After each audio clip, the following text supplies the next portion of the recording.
सनातन धर्म में माघ महीने में आने वाली पूर्णिमा तिथि को माघ या माघी पूर्णिमा के नाम से जाना जाता है।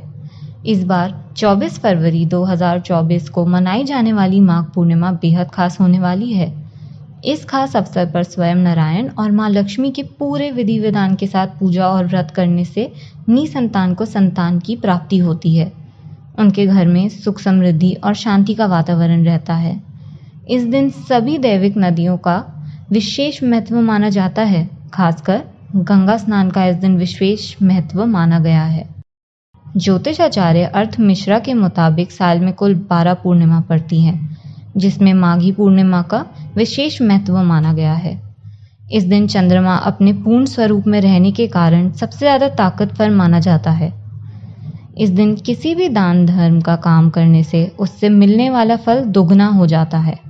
ज्योतिषाचार्य के अनुसार जिस प्रकार शरद पूर्णिमा के दिन माना जाता है कि रात्रि में अमृत बरसता है और सभी भक्त रात में खीर बनाकर अपने छत पर चांद की रोशनी के नीचे रखते हैं, लेकिन मान्यताओं के अनुसार सिर्फ शरद पूर्णिमा ही नहीं, साल की सभी पूर्णिमा वाली रात्रि में अमृत ही बरसता है, सिर्फ उन पूर्णिमा को छोड़ के जिनमें ग्रहण पड़ता है। देखिए, जो पूर्णिमा है इस दिन चंद्रदेव बहुत प्रसन्न रहते हैं, क्योंकि उनकी प्रसन्नता का जो कारण है वो ये है कि उस दिन वो पूरे होते हैं, संपूर्ण होते हैं, इसलिए उसे हम पूर्णिमा भी कहते हैं। मैं बहुत ही सहज उपाय बताता हूँ, ज़्यादा परेशान होने की ज़रूरत नहीं है। 24 तारीख को उदयकालीन तिथि ही पूर्णिमा से ही प्रारंभ हो रहा है, तो पूरे दिन पूरी रात पूर्णिमा माना जाएगा। तो जो श्रद्धालुगण हैं, जब भी उन्हें टाइम मिले, जो समय उनको मिले, उसमें जहाँ स्नान, दान, धर्म, पुण्य के काम करें। और दूसरी एक बहुत महत्वपूर्ण बात बताता हूँ, जो इंसान प्रायः एक पूर्णिमा में ही करते हैं, खीर जो बाहर रखते हैं, कहते हैं कि इस दिन अमृत बरसता है, इस पूर्णिमा में अमृत बरसता है। तो दरअसल यहाँ पे एक संशोधन है कि पूर्णिमा किसी भी माह की हो, अमृत बरसता ही बरसता है। तो श्रेष्ठ ये होगा कि हम जो शाम को पूजा करते हैं, उस दिन भी खीर अवश्य रखें छत पे, और खुद भी लोग कम से कम चंद्रमा को 5 मिनट रात्रि में देखें, तो उससे आंखों की ज्योति अच्छी होगी, तेज होगी, आंखों के रोग दूर होंगे। क्योंकि जब जब चंद्रमा पूर्णिमा में आते हैं, वो अमृत बरसाते ही बरसाते हैं, बशर्त इस बात को बहुत ध्यानपूर्वक हमेशा ज़हन में रखें, जब ग्रहण पड़ रहा हो, मैं फिर से कह रहा हूँ, जब पूर्णिमा के चांद को ग्रहण लगा हो, उस दिन खीर ना रखें, उस दिन चंद्रमा को ना देखें।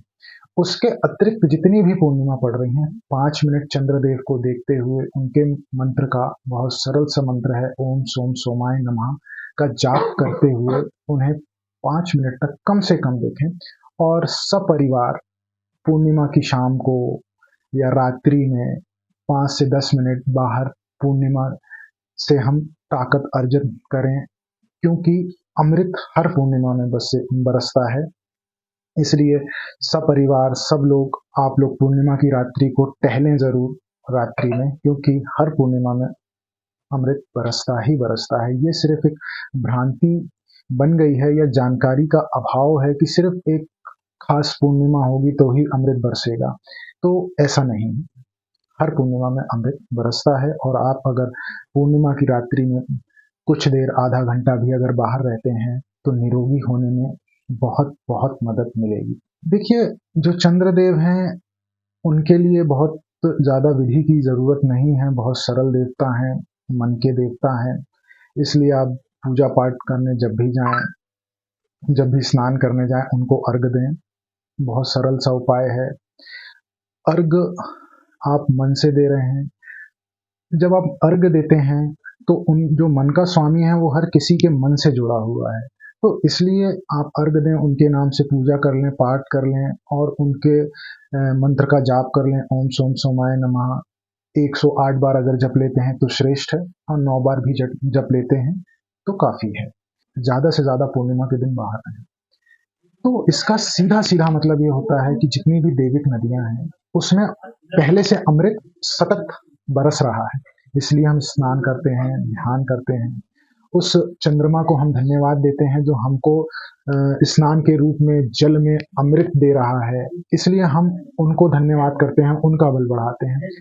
और दूसरा, उस दिन बस ये है कि जितनी भी तामसिक चीज़ें हैं उनको दूर रखें। एक व्रत वाला दिन जैसे मान के जो हम एक काम करते हैं वैसे सद्गुणों का आचरण करें और कोई भी तामसिक प्रवृत्ति या काम खान पान ना करें। तामसिक प्रवृत्तियों में विशेषकर मांस भक्षण ना करें, मदिरा पान ना करें और बहुत उचित होगा कि किसी का मन ना दुखाएं, किसी का दिल ना दुखाएं, क्योंकि जो चंद्रमा है वो मन का स्वामी है और अगर किसी को दुख हुआ तो वो दुख सीधा चंद्रदेव को भी दुखी करता है, क्योंकि वो मन के स्वामी है। जैसे कि मैं बार बार एक बात कह रहा हूँ, बता रहा हूँ, इसलिए किसी का मन ना दुखाएं। अगर आप किसी के मन को प्रसन्नता देते हैं उस दिन, तो चंद्रमा देव जो है वो आपको वृद्धि देंगे खुशियों की। तो कम से कम उस दिन जितना से ज़्यादा हो सके लोगों के मन को प्रसन्नता दें, हम ऐसा काम करें और ऐसा काम बिल्कुल ना करें कि किसी का हम मन दुखा बैठें। पंडित जी कहते हैं कि पूर्णिमा वाले दिन काला कपड़ा पहनना है, बाल या नाखून शेव वगैरह ये सब भी नहीं करना चाहिए, है क्या ऐसा? देखिए, अब इसको जोड़ा जाता है व्रत से। जो व्रत कर रहे हैं वो ना करें और जो नहीं कर रहे हैं वो कर सकते हैं। जो व्रत कर रहे हैं वही बाल वाल नाखून ये सब ना करें। जी। लोकल 18 जबलपुर से भरत तिवारी की रिपोर्ट।